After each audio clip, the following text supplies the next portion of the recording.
S D R all leaders ಎಲ್ಲರಿಗೂ ನಮಸ್ಕಾರ. ನಾವು ಒಂದು ಕಲಘಟಗಿ ಭಾಗದ ಊರ ಹತ್ರ ಇದ್ದೀವಿ ಸರ್. ಇಲ್ಲೇ ಸರ್ ನಮಸ್ಕಾರ ಸರ್. ನಮಸ್ಕಾರ. ತಮ್ಮ ಹೆಸರು ಸರ? ಹೊಳೆಪ್ಪ ಬಸಪ್ಪ ಜೋನವ್ರು ಸರ್. ಎಸ್ ಹೊಳೆಪ್ಪ ಸರ್ ಅಂತೇಳಿ ಇಲ್ಲಿ ಕಲಘಟಗಿ ಭಾಗದ ಒಂದು ಊರಿನ ರೈತರ.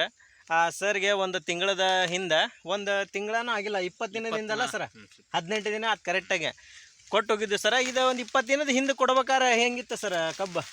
ಬಿಡ್ಸೆ ಹಾಕಿ ನೀರು ಕೊಟ್ಟಿದ್ದಿಲ್ರಿ, ಗೊಬ್ಬರನೂ ಇದ್ದಿಲ್ರಿ. ಅದು ನೀರು ಕೊಟ್ಟಿದ್ದಿಲ್ಲ, ಗೊಬ್ಬರನೂ ಕೊಟ್ಟಿಲ್ಲ. ಎಷ್ಟು ಎತ್ತರ ಇತ್ತು ಸರ್ ಇದು ಗೊಬ್ಬರ ಕಟ್ಟೋಕ್ಕಿಂತ ಮುಂಚೆ? ಮೊಣಕಾಲ ತಳಗಿತ್ರಿ ಅದು. ಮೊಣಕಾಲು ತಳಗಿತ್ತಲ್ರಿ? ಎಸ್ ನೋಡ್ರಿ ಸರ, 20 ದಿನದ ರಿಸಲ್ಟ್ ಅಂತ ಹೇಳತ್ತಾರ್ರಿ. ಈಗ ಸರ್ ಇದು ಮಾಡ್ಬೋದು, ಕಬ್ಬು ನೋಡ್ಬೋದು ಸರ, ತಲೆ ಮಠ ಐತಿ. 20 ದಿನದ ಕಬ್ಬು ಹೋಗಿ ಇವತ್ತು ತಲೆ ಮಠ ಇವತ್ತು ಕಬ್ಬು ಬಂದೈತೆ ಅಂತ ಹೇಳಲಿಕ್ಕೆ ತುಂಬ ಖುಷಿ ಆಗುತ್ತೆ ಸರ. ಎಸ್ ಸರ್, ಒಂದು 3 ತಿಂಗಳದ್ದು ಇರ್ಬೋದು ಅಂತ ಸರ್ ಕಬ್ಬಿದೆ?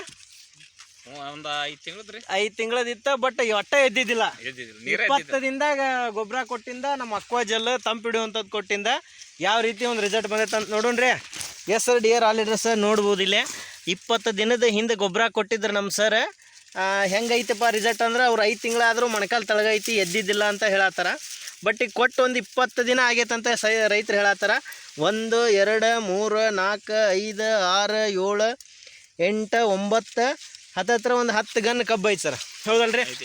ಈ 10 ದಿನ 20 ದಿನದೊಳಗೆ ಇಷ್ಟು ರಿಸಲ್ಟ್ ಬಂದೈತಂದ್ರೆ ನಿಮ್ಗೆ ಏನು ಅನ್ನಿಸ್ತಾ ಇದೆ ಸರ್? ಖುಷಿ ಸರ್, ಭಾಳ ಖುಷಿ ಅಲ್ರಿ. ಈಗ ಖುಷಿಯನ್ನು ಎಲ್ಲ ರೈತರಿಗೂ ಹೇಳಿಕ್ಕೆ ಇಷ್ಟಪಡ್ತೀರಲ್ಲ?